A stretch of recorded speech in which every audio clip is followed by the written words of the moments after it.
Suamiku diam-diam mencuri dan memberikan kartu kreditku untuk ibu mertuaku.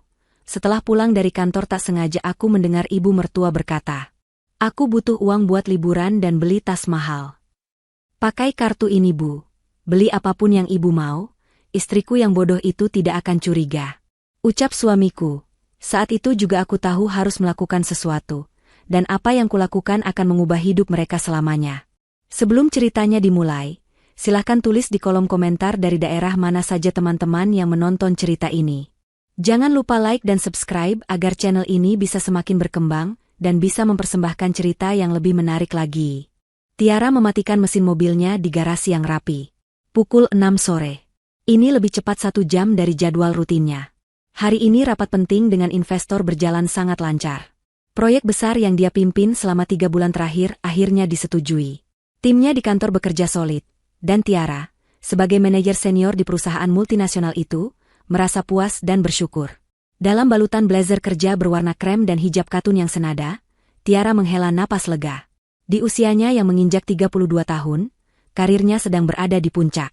Tapi Tiara selalu merasa, pencapaian terbesarnya bukanlah jabatan, melainkan rumah tangga yang tenang dan bahagia yang ia bangun bersama David.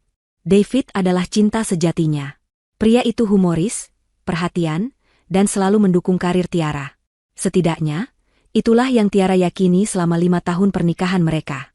Rumah besar di kawasan elit ini adalah hasil kerja keras mereka berdua. Meskipun Tiara yang membayar sebagian besar cicilannya, David yang mengurus renovasi dan segala keperluan rumah. Pembagian peran yang menurut Tiara adil. Tiara meraih bungkusan di kursi penumpang. Martabak manis keju coklat. Dia sengaja memutar sedikit lebih jauh sepulang kantor untuk membelinya. Ini adalah kesukaan Ibu Lina, ibu mertuanya. Tiara tahu Ibu Lina sering berkunjung ke rumah mereka, terkadang bahkan menginap berhari-hari. Tiara tidak pernah keberatan.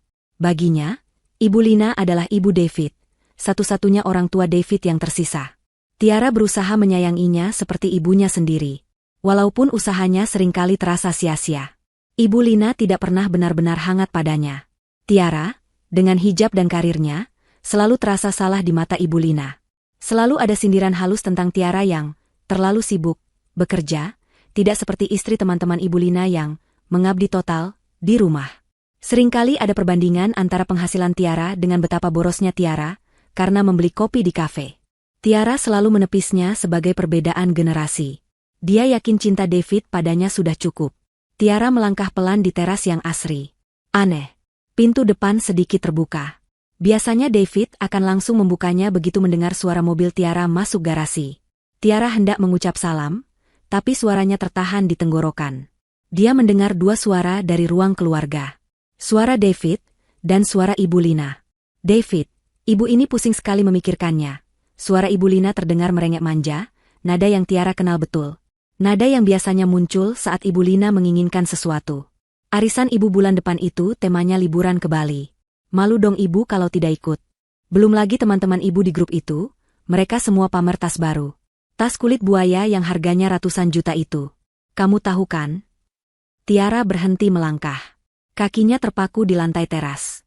Ini percakapan yang familiar. Ibu Lina sering mengeluh soal uang dan gaya hidup pada David. Terdengar David menghela napas. Iya, Bu. David tahu. Nanti David usahakan, ya. David cari solusinya. Suara suaminya terdengar sedikit lelah, tapi penuh kesabaran. Usahakan terus. Kapan adanya? Istrimu itu pelitnya minta ampun. Hati Tiara mencelos. Sakit. Pelit? Tiara yang membayar penuh cicilan rumah ini. Tiara yang memberikan uang bulanan tambahan untuk Ibu Lina, yang dia transfer diam-diam lewat rekening David, agar suaminya tidak malu pada ibunya. Tiara yang membelikan Ibu Lina perhiasan setiap ulang tahun. Pelit? Sudahlah. Bu, jangan ribut. Tiara bisa dengar nanti, kata David. Biar saja dia dengar. Dia itu sibuk kerja terus. Uangnya banyak tapi buat mertua perhitungan. Coba kamu lihat si Anton, temanmu itu. Istrinya tidak kerja, santai di rumah, tapi bisa kasih ibunya liburan keliling Eropa. Kamu ini suami kok takut istri. Tiara ingin menangis. Dia ingin masuk dan membela diri. Tapi sesuatu menahannya. Hening sejenak. Tiara menahan napas. Dia mendengar suara langkah kaki, lalu suara laci meja yang dibuka. Sudahlah, Bu. David pusing dengarnya, kata David. Ini, ibu pakai saja. Terdengar suara gesekan plastik tipis. Suara khas kartu kredit yang dikeluarkan dari dompet kulit. Apa ini? Suara Ibu Lina langsung berubah ceria. Kartu apa ini? Limitnya besar. Kan?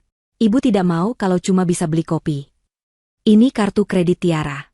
Yang platinum, yang limitnya tidak terbatas itu. Dia simpan di laci meja kerjanya di rumah, katanya untuk darurat. Jantung Tiara seakan berhenti berdetak. Darahnya terasa dingin. Itu kartu kredit utamanya. Kartu yang dia pakai untuk semua transaksi besar, kartu yang terhubung langsung ke rekening gajinya. Dia memang menyimpannya di laci meja kerja di ruang baca rumah mereka. David tahu tempat itu. Loh? David, kamu nekat sekali.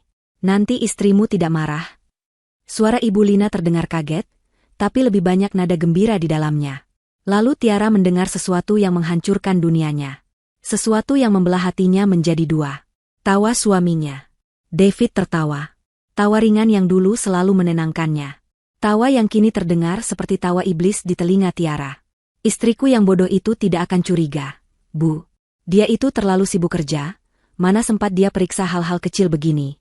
Nanti kalau dia tanya, bilang saja kartunya terselip entah di mana. Gampang. Pakai saja, Bu. Beli apapun yang ibu mau. Mau ke Eropa? Mau beli tas mahal itu? Silakan. Anggap saja bonus karena punya menantu yang terlalu sibuk. Istriku yang bodoh. Bodoh. Satu kata itu menggelegar di kepala Tiara. Lebih keras dari ledakan bom. Lebih tajam dari ribuan pisau. Bodoh. Udara terasa habis dari paru-parunya. Kakinya lemas seketika. Bungkusan martabak di tangannya terasa seperti batu seberat 100 kilogram. Pandangannya kabur. Dunia Tiara yang tertata rapi, penuh cinta, penuh kepercayaan, hancur berkeping-keping dalam hitungan detik. Pria yang dia cintai. Pria yang dia hormati. Pria yang dia dukung sepenuh hati. Pria yang tidur di sampingnya setiap malam. Menganggapnya bodoh. Dia dan ibunya bersekongkol di belakangnya. Mencuri darinya. Menertawakannya. Getaran hebat menjalari seluruh tubuhnya. Tapi anehnya, itu bukan getar kesedihan. Bukan getar ketakutan. Itu adalah getar kemarahan. Kemarahan yang begitu dingin, begitu pekat, dan begitu fokus. Dia tidak bisa menangis. Air matanya seakan beku di pelupuk mata. Dia harus pergi. Sekarang juga. Dengan kehati-hatian seekor macan kumbang yang terluka, Tiara melangkah mundur. 1 langkah. 2 langkah. 3 langkah. Tidak ada suara sedikit pun. Ujung hijabnya yang menjuntai pun seolah mengerti, tidak bergesek sedikit pun dengan dinding. Dia kembali ke garasi. Masuk ke dalam mobilnya. Menutup pintu mobil sepelan mungkin, tanpa suara. Dia duduk diam di dalam kegelapan garasi. Napasnya mulai kembali, terengah-engah dan berat. Rasa sakitnya luar biasa, seperti ada tangan raksasa yang meremas jantungnya. Tapi di balik rasa sakit itu, sebuah keputusan baja terbentuk. Bodoh? Tiara memegang erat kemudi mobilnya. Tangannya tidak lagi bergetar. Akan kutunjukkan padamu, David. Akan kutunjukkan pada kalian berdua siapa yang sebenarnya bodoh. Tiara menyalakan mesin mobilnya. Suara mesin itu menderu, tapi dia tidak peduli jika mereka mendengarnya sekarang. Dia memundurkan mobilnya dengan cepat dan melaju pergi, menjauh dari rumah yang baru saja berubah status dari surga menjadi sarang pengkhianat. Dia tahu persis apa yang harus dia lakukan. Permainan mereka baru saja dimulai. Tapi Tiara yang akan menentukan bagaimana permainan ini berakhir. Tiara mengemudi tanpa tujuan yang jelas selama hampir 30 menit. Pikirannya berkecamuk. Rasa sakit, pengkhianatan, dan kemarahan berbaur menjadi satu. Dia perlu tempat untuk berpikir. Tempat yang aman. Naluri membawanya ke sebuah gedung apartemen tinggi di pusat kota. Apartemen studio miliknya. Aset yang dia beli jauh sebelum dia mengenal David. Saat ini, unit itu sedang kosong. Penyewa lama baru pindah minggu lalu, dan penyewa baru belum akan masuk sampai bulan depan. Ini adalah keberuntungan di tengah bencana. Dia memarkir mobilnya di basement. Naik ke lobi yang sepi, mengambil kunci cadangan dari resepsionis yang sudah mengenalnya, dan naik lift ke lantai 21. Di dalam unit yang sedikit berdebu dan berbau pengap, Tiara akhirnya membiarkan dirinya rapuh. Dia tidak menyalakan lampu, hanya membiarkan cahaya kota yang gemerlap masuk melalui jendela besar. Dia bersandar di dinding, dan tangis yang tadi tertahan kini pecah. Tangisan hening yang menyakitkan. Dia menangisi 5 tahun pernikahannya. Dia menangisi kepercayaannya yang hancur. Dia menangisi David yang dia kira adalah belahan jiwanya. Tapi tangisan itu tidak berlangsung lama. Mungkin hanya 5 menit. Cukup untuk mengeluarkan rasa sesak di dadanya. Setelah itu, otaknya kembali bekerja. Otak seorang manajer senior yang dilatih untuk menyelesaikan masalah kompleks. Dan ini adalah masalah paling kompleks dalam hidupnya. Dia mengeluarkan laptop dari tas kerjanya dan menyambungkannya ke ponsel. Dia membuka aplikasi perbankan prioritasnya. Jantungnya berdebar kencang. Di sana, di daftar asetnya, kartu kredit platinum itu masih aktif. Belum ada transaksi baru. Tentu saja. Mereka tidak sebodoh itu. Mereka akan menunggu. Menunggu Tiara tidur, atau menunggu sampai besok pagi, agar terlihat lebih alami jika Tiara kehilangan kartunya. Tiara menatap layar laptopnya. Dia bisa saja memblokir kartu itu sekarang. 1 kali klik, dan permainan selesai. Tapi apa yang dia dapatkan? David akan berkelit. Aku tidak tahu, sayang. Mungkin ibu mengambilnya tanpa sengaja. Ibu kan sudah tua. Ibu Lina akan menangis dan menyalahkannya. Pada akhirnya, Tiara akan terlihat sebagai istri jahat yang pelit pada mertua. Tidak. Dia tidak akan memblokirnya. Itu tindakan bodoh. Tiara ingin bukti. Bukti yang solid. Bukti yang tidak bisa disangkal. Bukti yang akan menghancurkan mereka berdua di depan semua orang. Dia mengambil ponselnya dan menelepon layanan nasabah prioritas banknya. Suaranya tenang dan profesional, seolah sedang berbicara dengan klien. Selamat malam. Dengan Tiara di sini. Saya ingin mengkonfirmasi status kartu kredit platinum saya. Petugas di seberang sana melakukan verifikasi data. Ya, Ibu Tiara. Kartu Anda aktif. Ada yang bisa kami bantu? Ya. Saya ingin menaikkan limit sementara kartu tersebut. Ada jeda sejenak. Menaikkan limit, Bu? Bukankah kartu Ibu sudah kategori no limit? Saya tahu. Tapi saya ingin memastikan bank tidak akan menahan transaksi besar. Saya ada rencana pembelian aset besar untuk keperluan proyek perusahaan dalam beberapa hari ke depan. Saya tidak ingin ada masalah. Tiara berbohong dengan sangat lancar. Baik, Bu. Kami akan prioritaskan. Kenaikan limit sementara disetujui untuk transaksi gabungan hingga 5 miliar rupiah dalam 3 hari ke depan. Bagus, kata Tiara. Satu hal lagi, dan ini sangat penting. Tolong aktifkan notifikasi SMS dan notifikasi email untuk setiap transaksi di atas 1 rupiah. Saya ulangi, setiap transaksi. Saya butuh pelacakan yang sangat ketat untuk laporan keuangan saya.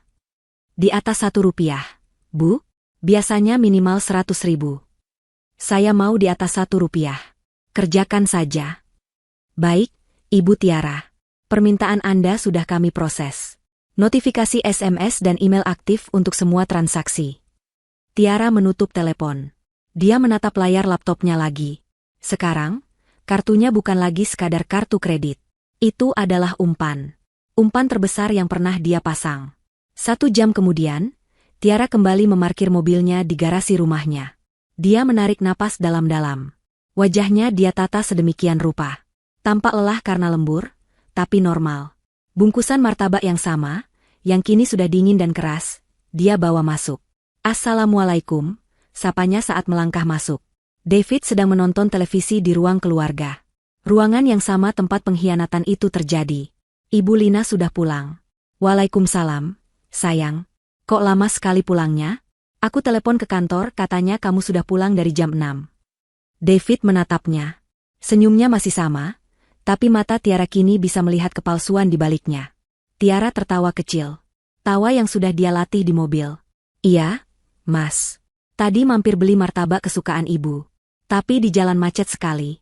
Loh, Ibu sudah pulang? Sudah tadi. Katanya mendadak ada urusan arisan. Wah, martabak. Kebetulan aku lapar. David mengambil bungkusan itu. Tiara meletakkan tas kerjanya. Inilah saatnya. Sandiwara dimulai. Dia mulai mengaduk-aduk isi tas tangannya. Lalu membongkar tas kerjanya di atas sofa. Wajahnya sengaja dia buat cemas. Kenapa? Ra?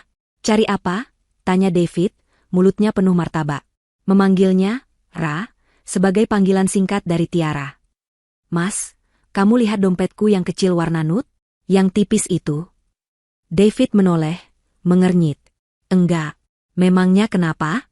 Bukannya kamu simpan di laci meja kerja? Iya. Tadi pagi masih ada di sana. Kok sekarang tidak ada, ya? Tiara berjalan cepat ke ruang baca. Dia membuka laci meja kerjanya. Kosong. Tentu saja kosong. Tiara membalikkan badan. Suaranya dibuat bergetar. Ya Allah, Mas, dompetnya tidak ada.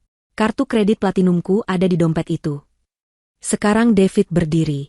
Wajahnya menunjukkan ekspresi kaget dan panik yang sangat meyakinkan. Aktingnya luar biasa. Serius?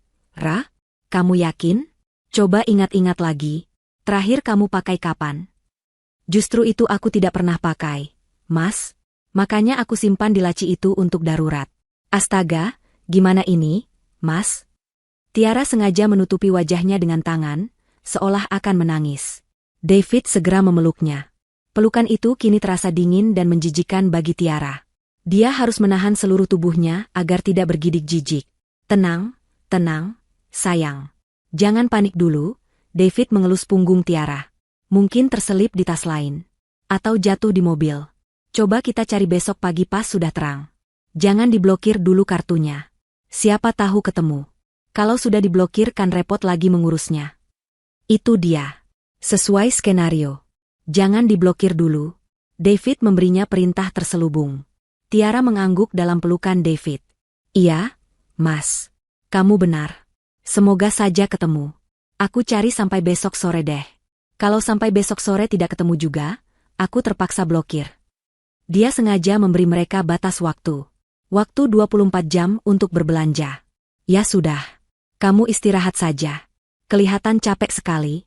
Biar aku yang bereskan ini, kata David, menunjuk sisa martabak. Malam itu, Tiara tidak bisa tidur di kamar utama. Dia butuh ruang. Mas, aku tidur di kamar tamu saja, ya. Aku masih banyak laporan yang harus aku periksa. Takut ganggu kamu kalau aku nyalakan lampu. David tidak curiga. Oh, ya sudah. Jangan terlalu malam ya, sayang. Dia bahkan mencium kening Tiara. Tiara menahan keinginan untuk segera mengelap bekas bibir David dari kulitnya. Pukul 1 dini hari. Tiara berbaring telentang di ranjang kamar tamu. Matanya terbuka lebar, menatap langit-langit yang gelap. Dia tidak menyalakan laptop.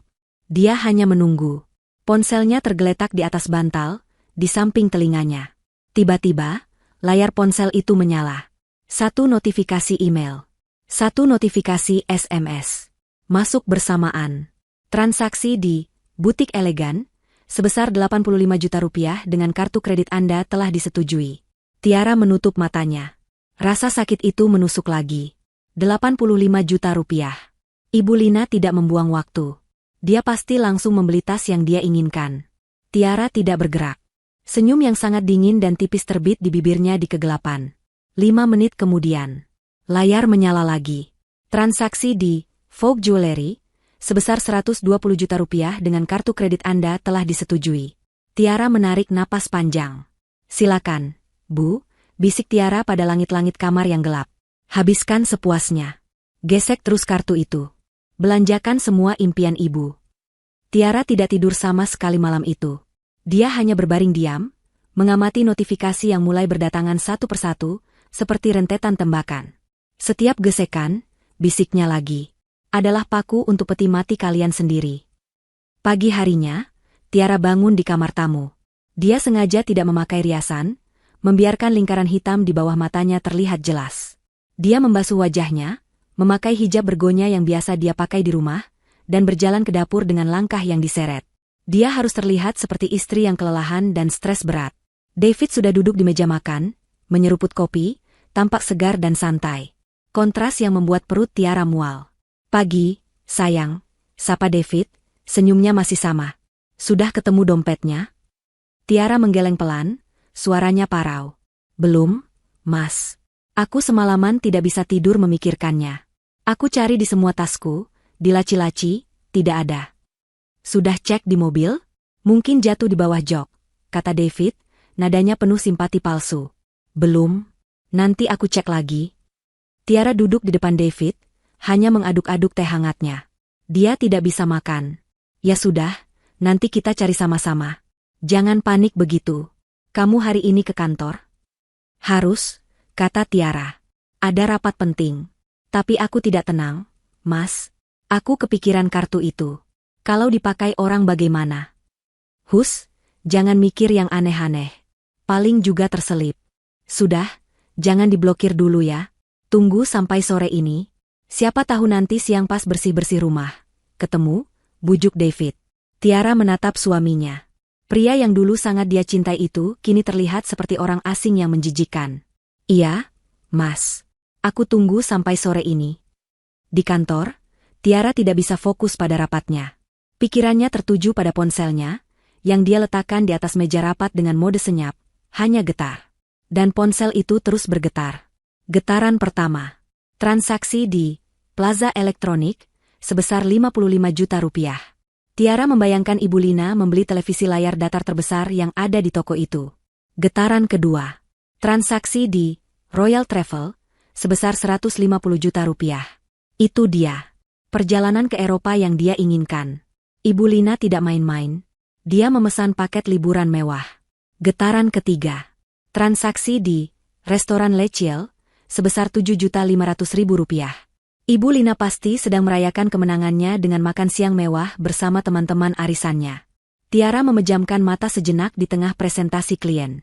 Dia menarik napas, lalu kembali membuka matanya, melanjutkan presentasi dengan suara yang jernih dan data yang akurat. Tidak ada yang tahu bahwa di dalam dirinya sedang terjadi badai. Selesai rapat, Tiara kembali ke ruangannya. Dia mengunci pintu. Dia tidak membuka email notifikasi dari bank. Dia membuka laptopnya dan membuka halaman media sosial. Ibu Lina. Tentu saja, akunnya tidak dikunci.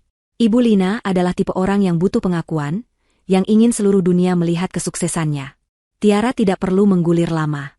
1 jam yang lalu, sebuah foto baru diunggah oleh Ibu Lina. Foto dirinya sedang tersenyum lebar di depan sebuah butik mewah, menenteng 2 tas belanja besar dari merek yang Tiara tahu harganya sama dengan harga mobil. Captionnya, Alhamdulillah, rezeki anak saleh. Dibelanjakan putra kesayangan. Menantu yang lain mana bisa begini? Jari-jari Tiara bergerak cepat. Screenshot. Foto kedua. Ibu Lina sedang berada di restoran mewah, memegang segelas minuman, dengan piring-piring mahal tersaji di depannya. Caption, makan siang cantik dulu, hidup itu harus dinikmati. Screenshot. Hati Tiara terasa perih, tapi juga dingin. Ini bagus. Ini bukti yang sangat bagus. Ibu Lina mengiklankan sendiri kejahatannya. Tiara menyimpan semua gambar itu dalam satu folder khusus di laptopnya, folder yang dia beri nama, Proyek Akhir. Tapi ini belum cukup. Notifikasi bank hanya membuktikan transaksi. Foto media sosial online membuktikan Ibu Lina yang memegang barangnya. Tiara butuh bukti yang mengikat David secara langsung. Bukti konspirasi mereka. Bukti bahwa David sadar dan sengaja memberikan kartu itu. Tiara membuka sebuah situs belanja online. Dia mencari alat perekam suara mini dan memilih yang paling canggih, yang bentuknya seperti USB drive biasa. Dia memilih pengiriman instan di hari yang sama, mengirimkannya ke alamat kantornya. Pukul 3 sore, paket itu tiba. Berkedok sebagai perlengkapan kantor, Tiara membawanya ke dalam tasnya. Dia harus pulang sekarang. Dia menelepon David. Mas, aku pusing sekali. Aku izin pulang cepat. Ya, mau cari dompet itu lagi di rumah. Oh, ya sudah, sayang. Hati-hati di jalan. Semoga ketemu, ya, jawab David, terdengar sangat suportif. Tiara tiba di rumah pukul 4. Rumah sepi. David masih di kantornya. Ini adalah kesempatan emas. Tiara langsung menuju ruang keluarga. Ruang tempat percakapan itu terjadi. Dia harus meletakkannya di tempat yang tidak akan dicurigai. Matanya berkeliling. Di bawah meja kopi, terlalu mudah terlihat saat dibersihkan. Di balik televisi, mungkin. Lalu matanya tertuju pada sebuah pot tanaman hias besar di sudut ruangan. Pot keramik mahal yang dulu dia beli. Tanahnya kering. Tiara tersenyum. Dia mengambil alat perekam seukuran ibu jari itu, mengaktifkannya, lalu membungkusnya dengan plastik klip kecil agar tidak kotor. Dengan hati-hati, dia memasukkan tangannya ke dalam tanah di dekat batang tanaman, mendorong perekam itu beberapa sentimeter ke bawah, lalu meratakannya kembali. Sempurna. Tidak akan ada yang tahu. Tiara kemudian benar-benar mencari.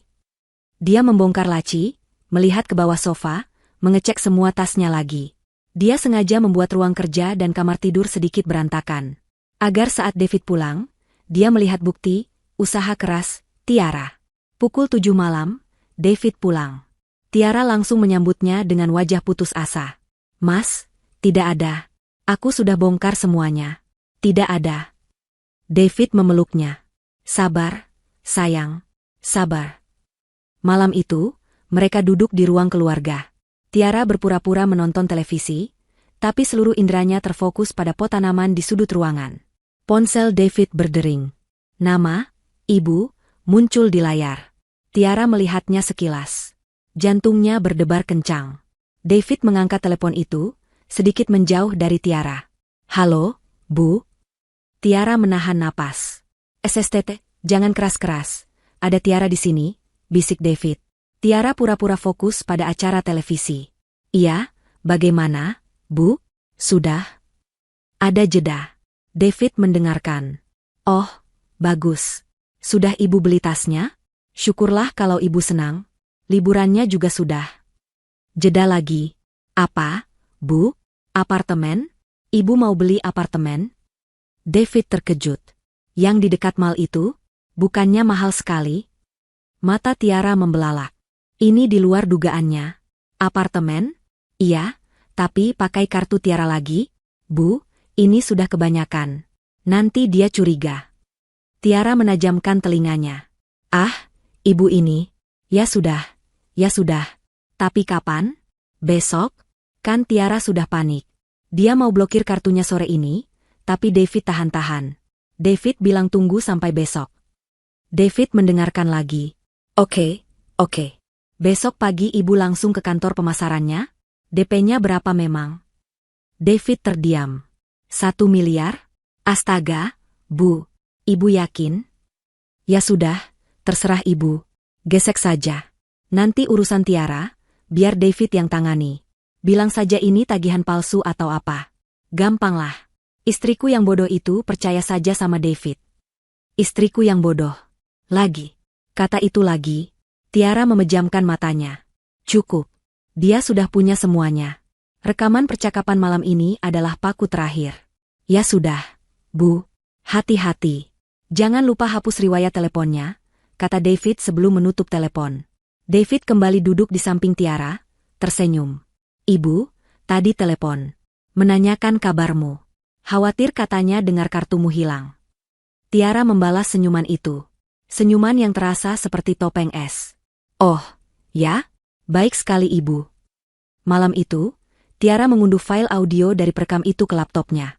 Dia mendengarkannya sekali lagi, dengan air mata kemarahan yang mengalir tanpa suara. Bodoh, bisiknya pada rekaman suara David. Kita lihat besok, siapa yang akan membayar harga untuk kebodohan ini. Keesokan paginya adalah hari yang Tiara tetapkan sebagai batas waktu pencariannya. Ini adalah hari pertunjukan. Dia harus memainkan perannya sebagai istri yang panik dengan sempurna, untuk mendorong David dan Ibu Lina ke dalam jebakan terakhir mereka. Tiara sengaja bangun terlambat. Dia keluar kamar dengan mata sembab, hasil dari tidak tidur semalaman, bukan karena sedih, tapi karena merencanakan setiap detail langkah berikutnya. David sudah rapi dengan kemeja kerjanya. Bagaimana, sayang? Sudah lebih tenang? Sudah kepikiran mungkin terselip di mana? Tiara menggeleng cepat, kali ini suaranya dia naikkan 1 oktav. Tidak ada, Mas. Aku sudah yakin kartu itu hilang. Dicuri. Aku tidak mau tahu, aku mau blokir kartunya sekarang juga. Tiara meraih ponselnya, seolah-olah hendak menelepon bank saat itu juga. Ini adalah pancingannya. David langsung panik, persis seperti yang Tiara duga. Dia melompat dari kursinya dan menahan tangan Tiara. Tunggu dulu, sayang. Jangan buru-buru. Buru-buru bagaimana, Mas? Ini sudah 2 hari. Kalau tagihannya meledak bagaimana? Aku yang bayar. Tiara membentak, menyalurkan sedikit kemarahan aslinya ke dalam aktingnya. Tiara, dengar? David memegang kedua bahu Tiara, menatapnya dengan tatapan, menenangkan, yang kini membuat Tiara muak. Coba pikir jernih. Hari ini hari Jumat. Ban biasanya sibuk. Coba kita tunggu 1 hari lagi. Sampai besok pagi, Sabtu. Aku janji. Besok pagi, mau ketemu atau tidak, aku sendiri yang akan temani kamu ke bank untuk blokir dan urus kartu baru. Ya? Kenapa harus tunggu besok? Kenapa tidak sekarang? Desak Tiara. Sayang, percaya sama aku. Mana tahu hari ini ada yang menemukan dan mengembalikannya ke resepsionis kantor kamu? Atau mungkin petugas kebersihan di rumah tidak sengaja memindahkannya. Coba kita beri waktu 24 jam lagi. Plong. Setelah itu kita blokir. Aku janji, David memelas. Tiara menatap mata David. Dia melihat kebohongan dan ketakutan di sana.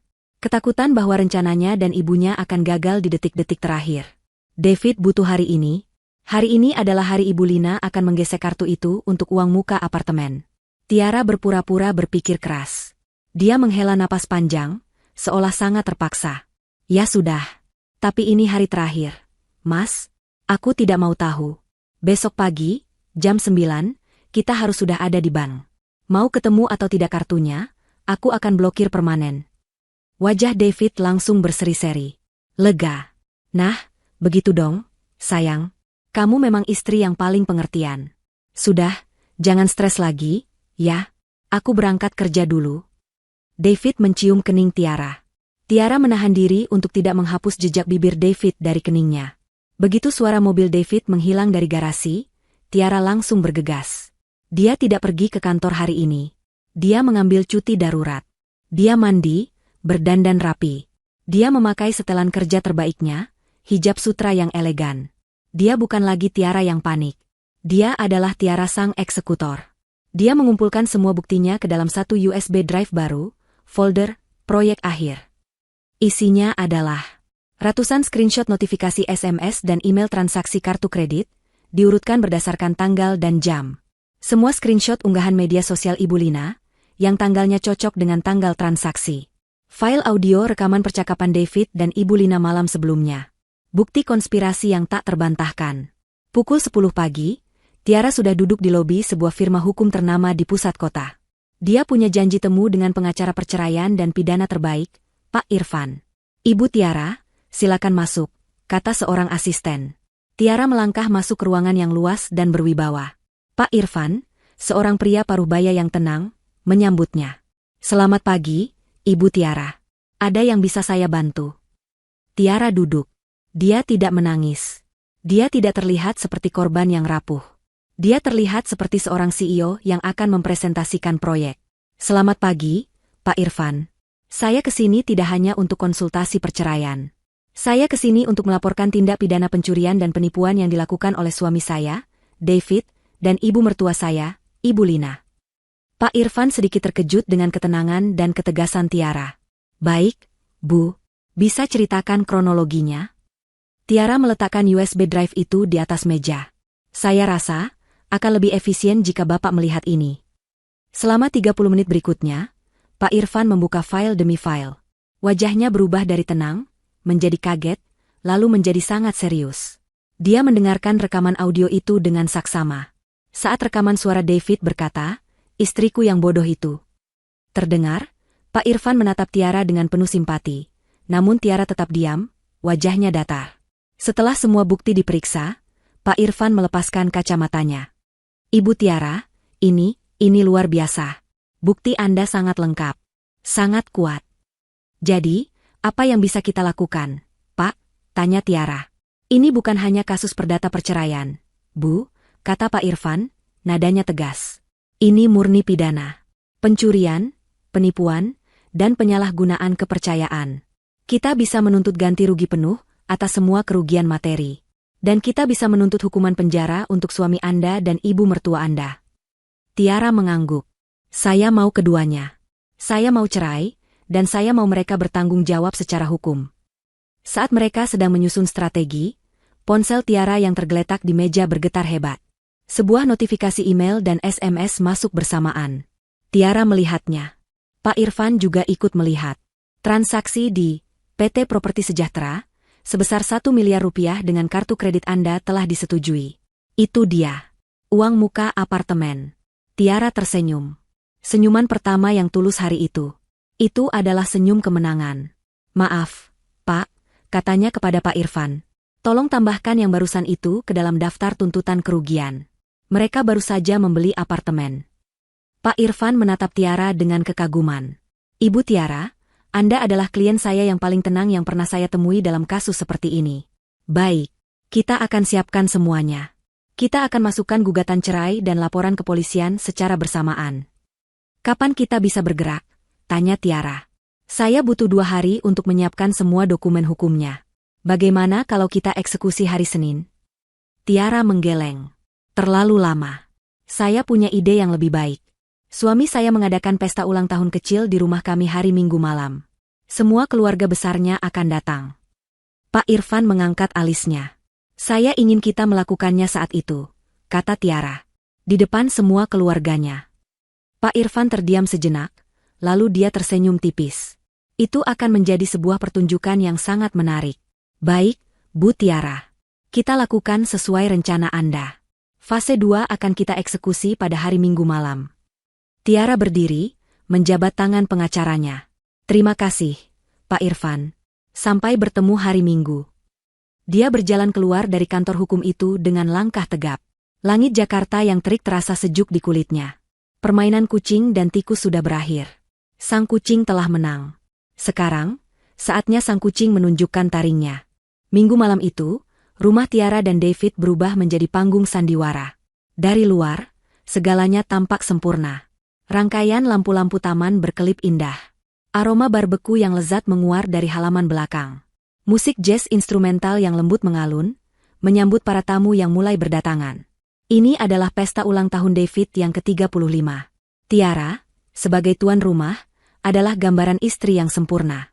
Dia mengenakan gaun panjang berwarna biru navy yang elegan, dipadukan dengan hijab sutra berwarna senada yang dililit rapi.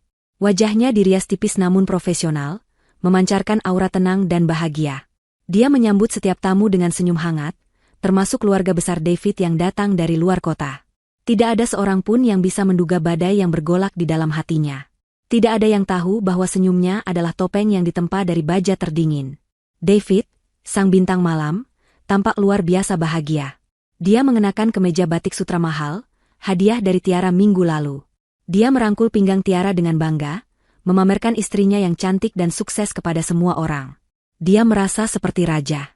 Dia sudah melupakan insiden kartu kredit itu. Baginya, Tiara sudah tenang, yang berarti Tiara sudah lupa. Tiara telah mencari kartu itu selama 2 hari penuh. Lalu pada Sabtu pagi, persis seperti janjinya, David menemani Tiara ke bank. Mereka memblokir kartu itu. David merasa telah berhasil mengendalikan situasi dengan sempurna. Dia tidak tahu bahwa kartu itu sudah diblokir dalam sistem bank tepat 1 menit setelah transaksi 1 miliar itu disetujui, atas perintah Tiara melalui Pak Irfan. Sayang, kamu luar biasa, bisik David di telinga Tiara. Pesta ini sempurna. Aku suami paling beruntung di dunia. Tiara hanya tersenyum dan merapikan kerah kemeja David. Apapun untukmu, Mas. Di dalam hati, Tiara bergumam, nikmati selagi bisa. Lalu, tamu kehormatan kedua tiba. Ibu Lina. Ibu Lina melangkah masuk rumah itu seperti seorang ratu. Dia mengenakan gaun malam berwarna merah marun yang mencolok. Rambutnya disanggul tinggi. Tapi yang paling menarik perhatian adalah perhiasan yang dia kenakan. Kalung berlian baru yang berkilauan di lehernya. Gelang emas besar di pergelangan tangannya. Dan di lekukan sikunya, dia menenteng sebuah tas kulit berwarna krem. Tas yang Tiara kenali dari foto di butik mewah itu. Tas seharga 85 juta rupiah. Ibu Lina sedang pamer. Dia berkeliling, menyalami para kerabat, memastikan semua orang melihat penampilannya yang baru. Tiara menghampirinya, senyumnya masih tak lepas dari bibirnya. Ibu, sapa Tiara lembut, mencium tangannya. Selamat malam. Ibu cantik sekali malam ini. Oh, tentu saja, Tiara, jawab Ibu Lina, suaranya sombong. Ini? Oh, ini hadiah dari David. Putra kesayanganku itu tahu sekali cara memanjakan ibunya. Iya, Bu, bagus sekali. Kalungnya juga baru, ya? Gelangnya? Semuanya tampak serasi, kata Tiara, suaranya manis seperti madu, namun beracun. Ibu Lina tertawa senang. Tentu saja. David bilang, tidak ada yang terlalu mahal untuk ibunya. Tiara mengangguk. David memang suami yang luar biasa. Di antara para tamu, ada satu orang yang Tiara perhatikan secara khusus. Paman Rahmat. Dia adalah paman David dari pihak ayahnya, kakak tertua almarhum ayah David. Paman Rahmat adalah sosok yang sangat dihormati di keluarga besar. Seorang pengusaha senior yang jujur dan tegas, Dialah yang dulu memberi David modal awal untuk usahanya. Paman Rahmat sangat menyukai Tiara. Dia menghargai Tiara sebagai wanita karir yang mandiri namun tetap santun. Tiara menghampiri Paman Rahmat yang sedang berbincang dengan beberapa kerabat lain. "Paman, selamat malam. Terima kasih sudah datang." "Tiara," Paman Rahmat tersenyum tulus. "Selamat untuk karirmu. Paman dengar proyek barumu disetujui. Hebat. David beruntung sekali punya istri sepertimu." "Terima kasih, Paman," kata Tiara. Justru Tiara yang beruntung punya suami seperti Mas David, dan keluarga yang baik seperti Paman. Tiara sengaja menekan kata, keluarga yang baik. Pesta berlanjut. Makanan disajikan, tawa canda terdengar di mana-mana. Tiara sesekali mengecek ponselnya yang tersembunyi di saku gaunnya. Pukul 8 malam. Sebuah pesan masuk dari nomor yang tidak dikenal. Pesan itu hanya berisi satu kata, posisi. Itu adalah sinyal dari Pak Irfan. Mereka sudah di luar, menunggu di jalan, 2 mobil jauhnya dari gerbang utama. Inilah saatnya. Puncak acara adalah pemotongan kue. David, didampingi Tiara dan Ibu Lina, berdiri di depan kue ulang tahun 3 tingkat. Semua tamu berkumpul di ruang keluarga yang luas. Lampu sedikit diredupkan.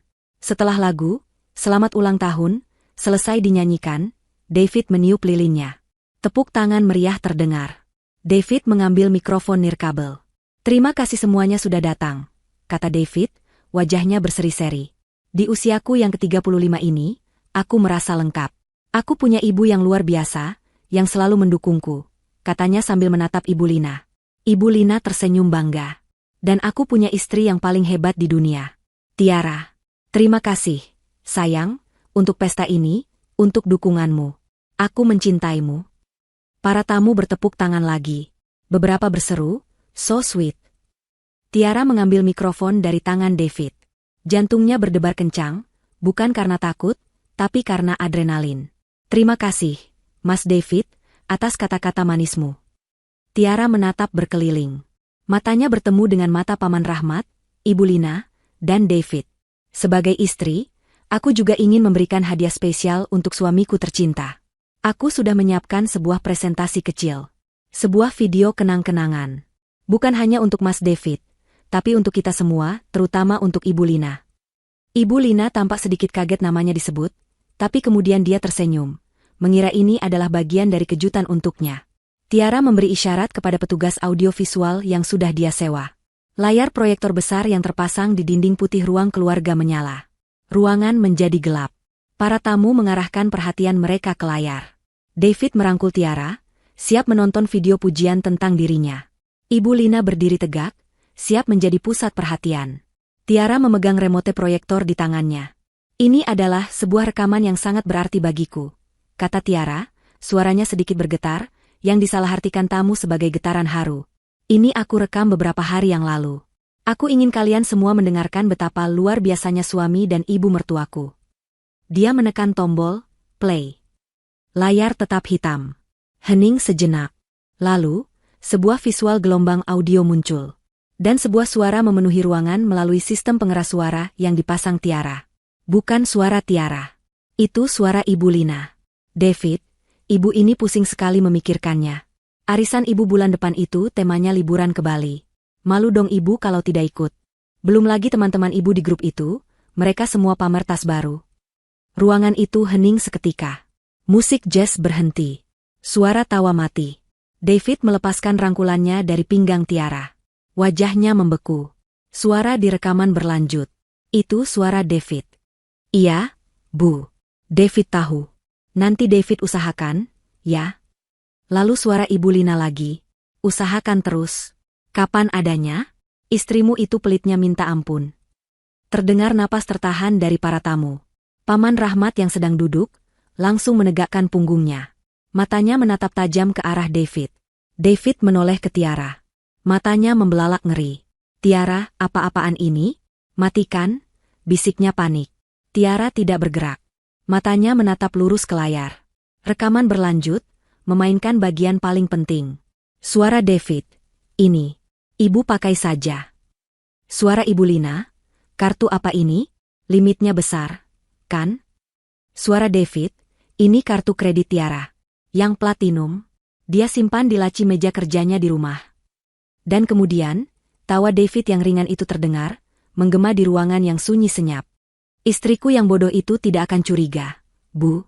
Dia itu terlalu sibuk kerja. Pakai saja, Bu. Beli apapun yang Ibu mau. Keheningan di ruangan itu begitu pekat, bisa dipotong dengan pisau. Ibu Lina menutup mulutnya, wajahnya pucat pasi. David gemetar. Dan di layar, rekaman audio itu berganti dengan sebuah slide baru. Judulnya, Belanja Ibu Lina menggunakan kartu istri yang bodoh itu. Rekaman audio itu berhenti. Tapi keheningan yang ditinggalkannya terasa 1000 kali lebih menusuk. Tidak ada satupun dari 50 tamu di ruangan itu yang bergerak. Mereka semua terpaku, mencerna apa yang baru saja mereka dengar. Wajah David dan Ibu Lina berubah dari pucat pasi menjadi merah padam karena malu dan marah. Tiara, dengan ketenangan yang menakutkan, mengangkat mikrofonnya lagi. Lampu ruangan dia nyalakan sedikit, cukup untuk melihat wajah semua orang. Selamat malam, sekali lagi. Suara Tiara terdengar jernih dan tegas. Tidak ada lagi nada manja seorang istri. Yang ada adalah suara seorang manajer senior yang sedang memimpin rapat dewan direksi. Kalian semua baru saja mendengar apa yang suami saya, David, dan ibu mertua saya, Ibu Lina, pikirkan tentang saya. Bahwa saya adalah istri yang bodoh. Istri bodoh yang terlalu sibuk bekerja, sehingga tidak akan curiga. Mata Tiara menatap lurus ke arah Paman Rahmat, yang wajahnya sudah mengeras seperti batu. Paman, maafkan Tiara harus menunjukkan aib keluarga ini di depan umum. Tapi saya sudah mencoba menjadi istri dan menantu yang baik selama 5 tahun. Dan ini balasan yang saya dapat. Tiara, hentikan omong kosong ini. David akhirnya menemukan suaranya. Dia melangkah maju, mencoba merebut mikrofon. Kamu gila. Ini fitnah. Kamu menjebak kami. Tiara mundur 1 langkah. Tangannya masih memegang remote proyektor. Menjebak? Apakah aku yang menjebakmu mengatakan aku bodoh? Apakah aku yang menjebakmu untuk mencuri kartu kredit dari laciku? Itu. Ibu hilaf. Jerit Ibu Lina, air matanya mulai mengalir. Ini adalah senjata andalannya. Tiara, kamu tegas sekali sama ibu. Ibu cuma pinjam. David yang kasih. Kenapa kamu permalukan ibu di depan semua orang? Menantu durhaka kamu. Pinjam? Tiara tertawa kecil. Tawa yang dingin tanpa humor. Baik. Mari kita lihat apa saja yang dipinjam oleh Ibu Lina. Tiara menekan tombol di remotenya. Slide berikutnya muncul di layar besar. Judulnya, Daftar Transaksi. Lalu muncul daftar panjang, lengkap dengan tanggal, jam, nama toko, dan jumlahnya. 2 November, pukul 15, butik elegan, 85 juta rupiah. 2 November, pukul 1.10, Vogue Jewelry, 120 juta rupiah.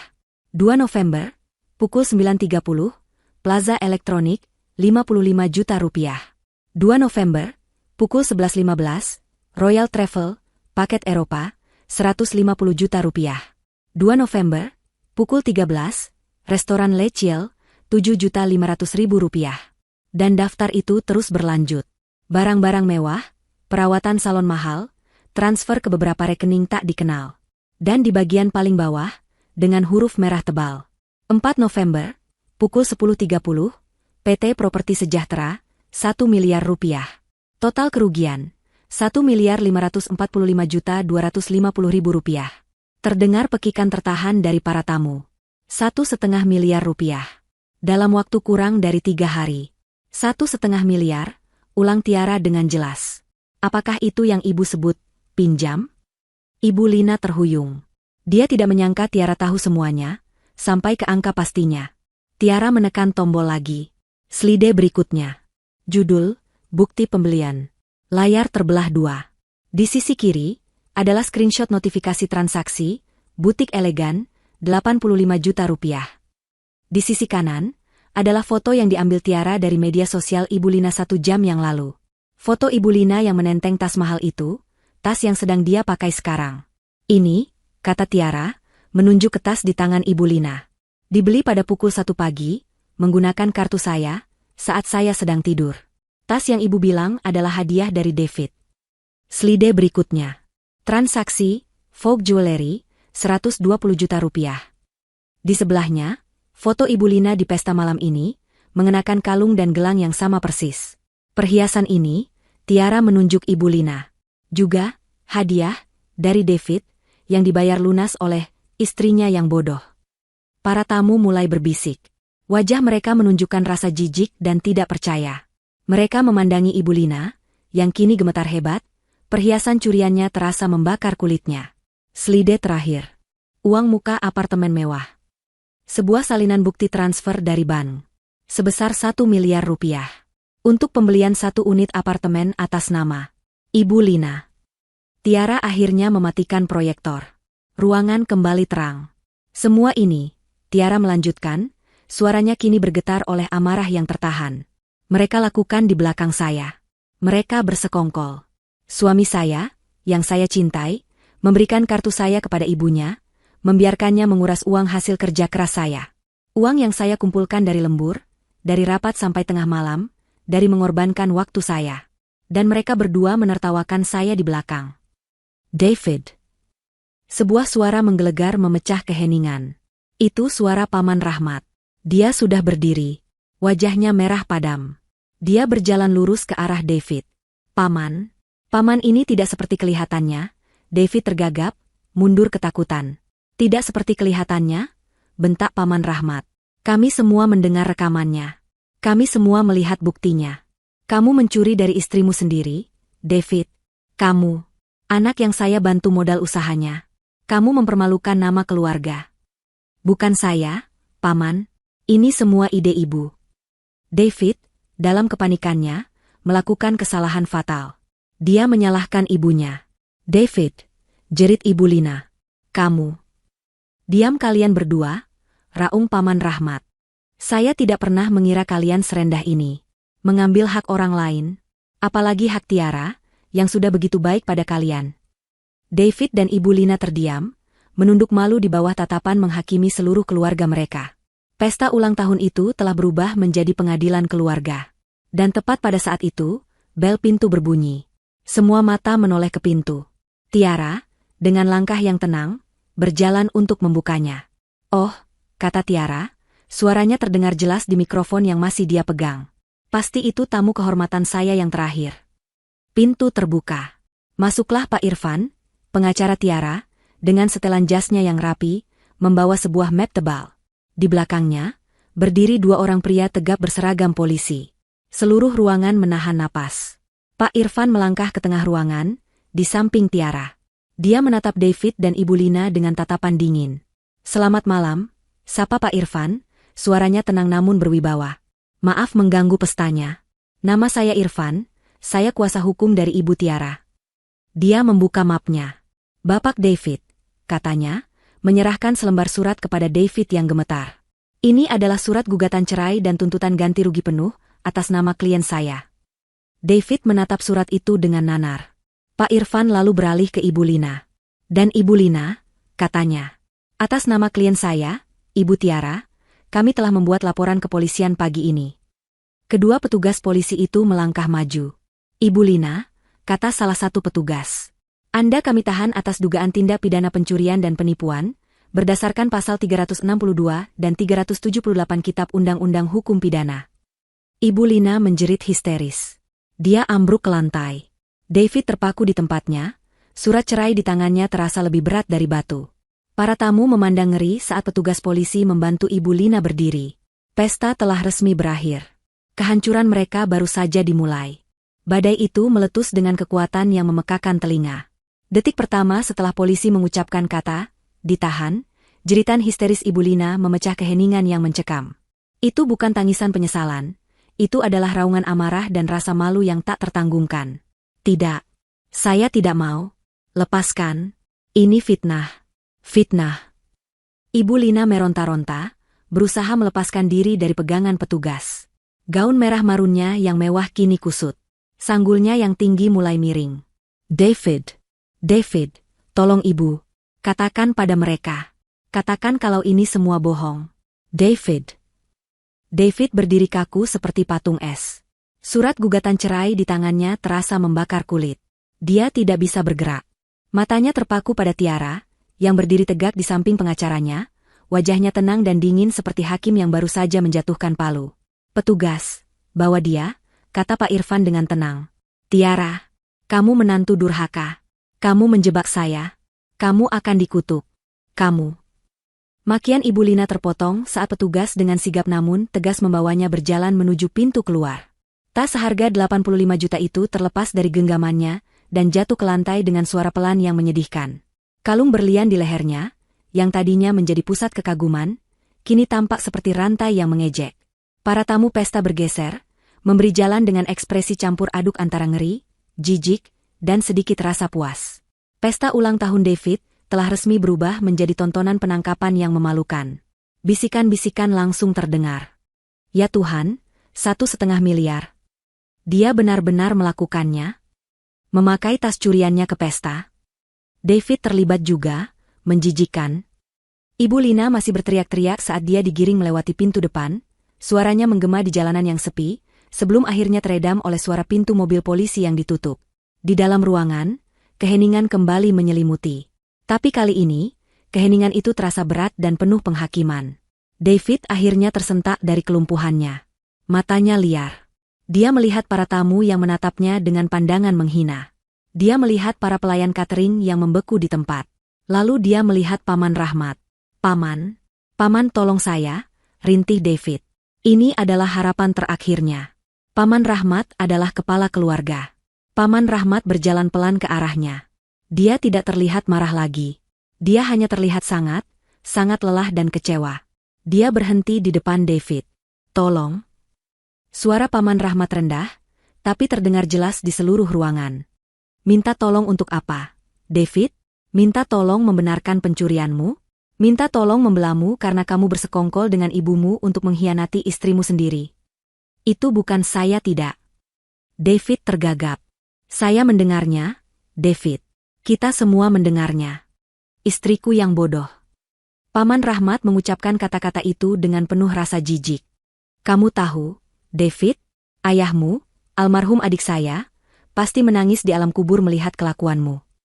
Paman Rahmat menoleh ke seluruh keluarga besarnya. Mulai hari ini, katanya dengan suara lantang, saya, sebagai kakak tertua di keluarga ini, menyatakan bahwa David bukan lagi bagian dari keluarga kita sampai dia bisa mengembalikan setiap rupiah yang dia curi dan menebus rasa malu yang dia sebabkan. Itu adalah sebuah vonis. Sebuah pengusiran publik. Paman, tidak. Paman tidak bisa, jerit David, panik. Saya bisa. Dan saya sudah melakukannya. Paman Rahmat lalu berbalik menghadap Tiara. Dia menundukkan kepalanya sedikit.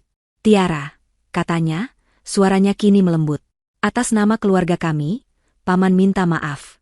Maafkan kami telah membiarkan ular seperti ini tumbuh di tengah-tengah kita. Kamu adalah menantu yang baik. Kamu tidak pantas menerima ini. Tiara mengangguk kecil. Terima kasih, Paman. Saya menghargai itu. Ayo, Paman Rahmat memberi isyarat kepada keluarganya. Kita pergi. Pesta ini sudah selesai. Para tamu tidak perlu disuruh 2 kali. Dalam hitungan 5 menit, rumah yang tadinya penuh tawa itu kosong melompong. Para pelayan catering dengan cepat membereskan piring-piring kotor, tidak berani menatap David, dan segera pergi. Kini, di ruang keluarga yang berantakan, hanya tersisa 3 orang. Tiara, Pak Irfan, dan David. Suasana berubah. David tidak lagi panik. Matanya kini menyala dengan kebencian murni. Kamu, desisnya pada Tiara. Kamu puas sekarang? Kamu puas sudah menghancurkan hidupku? Menghancurkan ibuku? Kamu merekam kami? Kamu menjebak kami. Aku tidak menjebakmu, David, kata Tiara, suaranya datar. Aku hanya meletakkan cermin di depanmu. Kamu sendiri yang meludah ke cermin itu. Kamu akan menyesal melakukan ini padaku, Tiara. Aku akan melawanmu. Aku akan mengambil semua hartaku kembali. David maju selangkah. Pak Irfan melangkah di antara mereka. Bapak David, saya sarankan Anda tenang, kata pengacara itu. Hartamu? Harta apa yang Anda maksud? Rumah ini, mobil, semuanya. Ini harta Gonogini? Tiara tertawa sinis. Rumah ini aku beli 3 bulan sebelum kita menikah, David. Aku hanya memasukkan namamu di sertifikat setelah kita menikah atas dasar cinta. Cinta yang ternyata palsu. Dan cicilan selama 5 tahun ini, 90% dibayar dari rekening gajiku. Mobilku adalah aset perusahaan. Mobilmu? Silakan. Tapi kurasa kamu tidak akan bisa membayarnya bulan depan. David terdiam. Wajahnya pucat. Dia tahu Tiara benar. Aku sudah memblokir semua akun gabungan kita. Lanjut Tiara, suaranya tak berbelas kasihan. Aku sudah mengumpulkan bukti bahwa usahamu itu, yang dimodali Paman Rahmat, kamu gunakan juga untuk memberi uang pada ibumu di belakangku. Kamu tidak punya apa-apa, David. Kamu iblis, bisik David. Bukan, kata Tiara. Aku hanya wanita, bodoh, yang akhirnya pintar. Dia mengambil tas tangannya. Pak Irfan, urusan saya di sini selesai. Baik, Bu Tiara, kata Pak Irfan. Saat Tiara berjalan menuju pintu, David berteriak. Kamu mau kemana? Ini rumahku juga. Kamu tidak bisa mengusirku. Tiara berhenti di ambang pintu. Dia menoleh ke belakang, menatap pria yang pernah menjadi suaminya itu untuk terakhir kali. Oh, aku tidak akan kemana-mana, David. Aku akan tidur nyenyak di kamar utama malam ini. Di atas sprei mahal yang aku beli dengan uangku sendiri. Maksudmu apa? Maksudku, kata Tiara, rumah ini milik saya. Dan saya tidak sudi berbagi udara lagi dengan seorang pencuri dan pengkhianat. Pak Irfan menimpali. Bapak David, berdasarkan gugatan yang baru saja Anda terima, klien saya juga meminta perintah penahanan sementara agar Anda tidak boleh mendekatinya atau properti miliknya. Satpam kompleks sudah saya beritahu. Anda punya waktu 1 jam untuk mengemasi barang-barang pribadi Anda. Baju-bajumu. Hanya itu. Setelah itu, petugas keamanan akan mengantar Anda keluar dari gerbang kompleks. Mata David membelalak ngeri. 1 jam? Keluar? Aku harus kemana? Tiara menatapnya tanpa emosi. Itu bukan urusanku lagi. Harusnya kamu memikirkan itu saat kamu memberikan kartu kreditku pada ibumu. Tiara melangkah keluar pintu, diikuti oleh Pak Irfan. David ditinggal sendirian di tengah-tengah ruang keluarga yang hancur, dikelilingi sisa-sisa pesta ulang tahunnya yang mewah, dengan surat gugatan cerai di tangannya. Dia telah kehilangan istri, keluarga, kehormatan, dan rumahnya. Semuanya dalam 1 malam. Hari-hari berikutnya adalah perhitungan yang dingin dan brutal.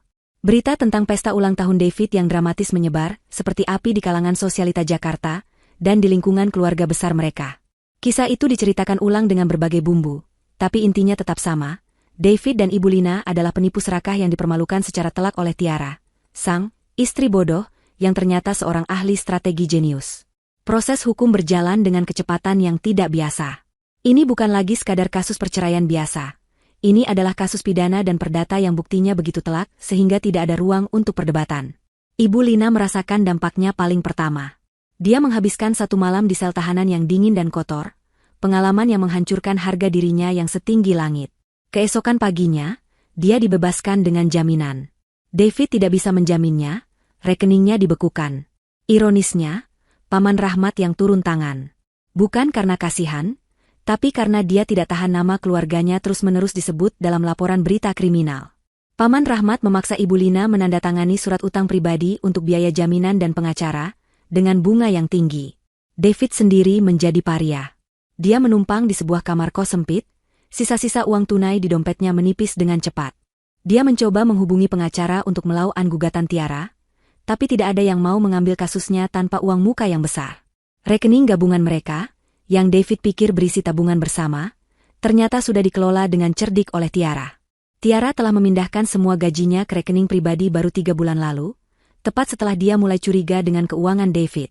Akun gabungan itu hanya berisi sisa-sisa gaji David, yang tidak cukup bahkan untuk membayar sewa kosnya bulan depan. Pukulan terbesar bagi David datang dari Paman Rahmat. Pamannya itu, yang merasa dikhianati 2 kali lipat, melakukan audit penuh pada bisnis kecil David yang dia modali. Seperti yang sudah Tiara duga, Paman Rahmat menemukan penyelewengan dana besar-besaran. David telah menggelembungkan biaya operasional selama bertahun-tahun, mengambil uang, keuntungan, untuk diberikan kepada Ibu Lina. Paman Rahmat tidak main-main. Dia segera membubarkan kemitraan, menuntut pengembalian seluruh modal investasinya, dan melaporkan David atas penggelapan dana perusahaan.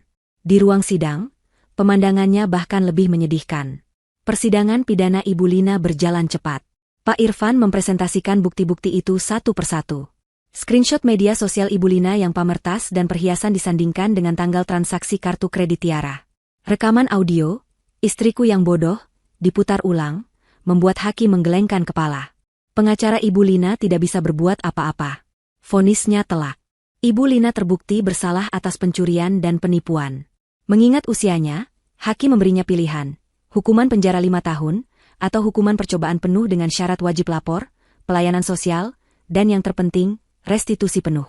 Mengembalikan setiap rupiah dari 1,5 miliar yang dia curi. Ibu Lina, dengan berlinang air mata, memilih hukuman percobaan. Dia tidak tahu bahwa itu adalah hukuman yang jauh lebih berat. Restitusi penuh, kata hakim, dimulai hari ini. Apartemen seharga 1 miliar yang baru dia beli, yang bahkan belum pernah dia tiduri, langsung disita oleh pengadilan dan dilelang. Hasilnya diserahkan ke Tiara. Semua perhiasan, tas mewah, dan barang-barang bermerek yang dia beli dengan kartu Tiara disita di depan matanya. Koleksi perhiasan dan tas lamanya pun ikut dilelang paksa untuk menutupi sisa utang. Dalam sekejap, Ibu Lina, wanita sosialita yang angkuh itu, menjadi melarat. Dia tidak punya apa-apa lagi selain baju yang dia kenakan. Selanjutnya, sidang perceraian David. David hadir tanpa pengacara, tampak kuyu dan tidak terurus. Dia mencoba membantah, mengatakan itu adalah kesalahpahaman keluarga. Pak Irfan hanya berdiri dan memutar rekaman audio konspirasi David dan Ibu Lina. Yang mulia, kata Pak Irfan, ini bukan kesalahpahaman. Ini adalah konspirasi yang disengaja untuk menipu klien saya. Bapak David tidak hanya tahu, dia adalah fasilitatornya. Hakim mengabulkan gugatan cerai Tiara saat itu juga. Karena adanya bukti penipuan finansial yang sangat jelas dalam pernikahan, pembagian harta ditiadakan. Rumah, mobil, dan seluruh aset atas nama Tiara tetap menjadi miliknya. Dan kemudian, palu terakhir dijatuhkan. Mengenai utang sebesar 1,5 miliar rupiah yang ditimbulkan oleh Ibu Lina, kata hakim, karena terbukti dalam rekaman bahwa Bapak David secara sadar dan sengaja bersekongkol dan memberikan akses untuk terjadinya pencurian ini, maka pengadilan memutuskan bahwa Bapak David bertanggung jawab secara renteng bersama Ibu Lina untuk melunasi seluruh sisa utang tersebut kepada Ibu Tiara. David ambruk di kursinya. Dia tidak hanya kehilangan segalanya, dia kini terikat utang miliaran rupiah bersama ibunya. Di luar gedung pengadilan, David dan Ibu Lina bertemu di trotoar yang panas. Mereka bukan lagi ibu dan anak yang kompak. Mereka adalah dua orang bangkrut yang saling membenci. Ini semua salahmu, desis Ibu Lina, wajahnya keriput karena marah dan menangis. Kalau saja kamu tidak sebodoh itu. Kalau saja kamu bisa mengendalikan istrimu. Kamu bilang dia bodoh, ternyata kamu yang paling bodoh. Diam, bentak David, matanya merah. Kalau ibu tidak serakah, kalau ibu tidak minta tas dan apartemen, semua ini tidak akan terjadi.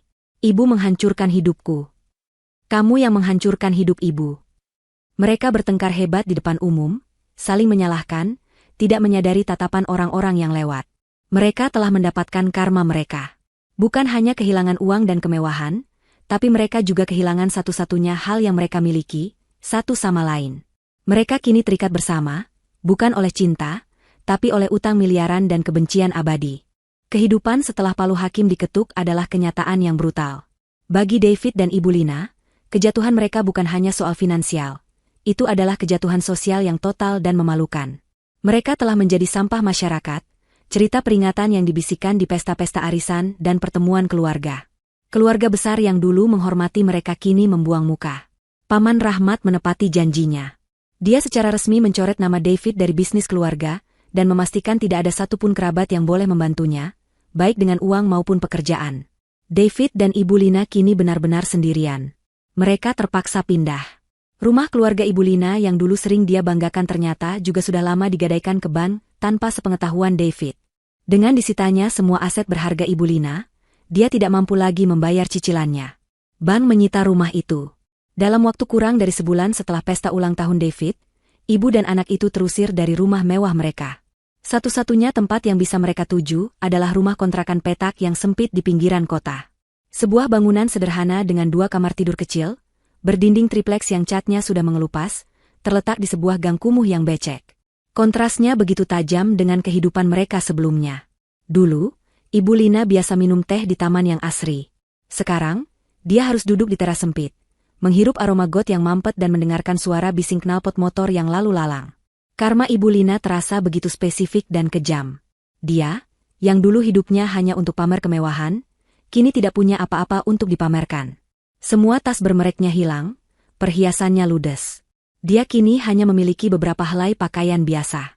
Teman-teman sosialitanya, mereka menghilang seperti buih.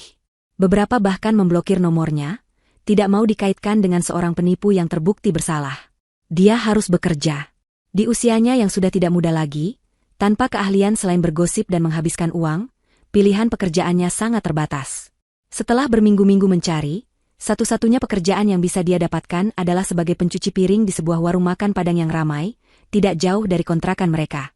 Setiap pagi, Ibu Lina berjalan kaki ke warung itu, wajahnya ditutupi masker dan topi lebar, malu jika ada yang mengenalinya. Dia menghabiskan 10 jam sehari berdiri, tangannya yang dulu terbiasa dengan perawatan manikur mahal kini terendam air sabun kotor dan sisa rendang. Kulitnya menjadi kasar dan mengelupas. Dia, yang dulu menghina Tiara karena sibuk bekerja, kini harus bekerja banting tulang hanya untuk mendapatkan upah yang tidak cukup bahkan untuk membeli sabun mandi mewah yang dulu biasa dia pakai. Setiap malam dia pulang ke kontrakan petak, bau keringat dan amis bercampur jadi satu. Dia akan menemukan David tergeletak di sofa butut, menonton televisi kecil yang mereka beli secara kredit. Karma David tidak kalah menyakitkan.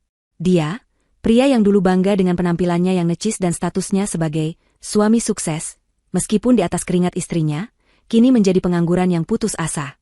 Skandal pesta ulang tahun itu dan laporan penggelapan dana dari Paman Rahmat membuat namanya masuk daftar hitam di dunia bisnis. Tidak ada perusahaan yang mau menerimanya. Dia mencoba melamar sebagai sales, sebagai admin, bahkan sebagai supir. Tapi reputasinya mendahuluinya. Pencuri uang istri adalah stempel yang menempel di keningnya. Untuk bertahan hidup, dia terpaksa mengambil pekerjaan kasar. Dia menjadi kuli angkut di pasar induk. Setiap pukul 3 pagi, dia sudah harus bangun, pergi ke pasar yang becek dan bau, mengangkat karung-karung kentang dan peti-peti sayuran dari truk ke lapak-lapak pedagang. Tubuhnya yang dulu terawat kini dipenuhi memar dan kapalan. Wajahnya yang dulu bersih kini selalu kotor oleh debu dan keringat. Dia, yang dulu menertawakan Tiara yang terlalu sibuk, kini merasakan apa artinya kelelahan fisik yang sesungguhnya. Hubungan ibu dan anak itu memburuk menjadi racun. Tidak ada lagi percakapan. Yang ada hanya saling menyalahkan. Lihat, desis Ibu Lina suatu malam, sambil melempar segepok uang lecek ke meja. Ini gajiku seminggu. Cuma cukup buat bayar beras dan listrik. Gara-gara keserakahanmu mau beli apartemen. Aku? David meledak. Dia baru saja pulang, punggungnya terasa mau patah. Kalau ibu tidak mulai merengek minta tas dan liburan, semua ini tidak akan terjadi. Ibu yang serakah. Ibu yang menghancurkan hidupku. Aku harusnya jadi bos, sekarang aku angkat karung. Dasar anak tidak tahu diuntung. Kamu yang menjerumuskan ibu. Kamu bilang istrimu bodoh. Ternyata kamu yang tolol. Kamu yang tidak bisa mengendalikan istrimu. Setidaknya aku bekerja, balas David. Lihat dirimu. Dulu ratu sosialita, sekarang ratu cuci piring. Pertengkaran itu menjadi rutinitas harian mereka. Mereka terperangkap bersama dalam neraka yang mereka ciptakan sendiri. Terikat oleh utang miliaran kepada Tiara yang harus mereka cicil setiap bulan. Gaji gabungan mereka sebagai kuli angkut dan pencuci piring, setelah dipotong biaya hidup yang sangat minim, langsung ditransfer ke rekening yang ditunjuk oleh pengadilan. Mereka bekerja keras bukan untuk diri mereka sendiri, tapi untuk membayar kebodohan dan keserakahan mereka di masa lalu. Suatu sore, David sedang beristirahat di warung kopi dekat pasar.